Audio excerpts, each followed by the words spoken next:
श्रीलक्ष्मी श्रीमहालक्ष्मी क्षीरसागरकन्यका उत्तिष्ठ हरिसम्प्रीते भक्तानां भाग्यदायिनी।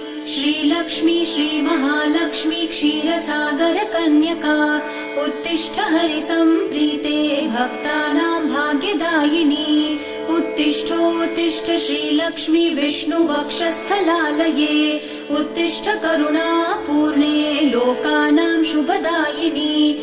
उत्तिष्ठोत्तिष्ठ श्रीलक्ष्मी विष्णुवक्षस्थलालये उत्तिष्ठ करुणापूर्णे लोकानां शुभदायिनी।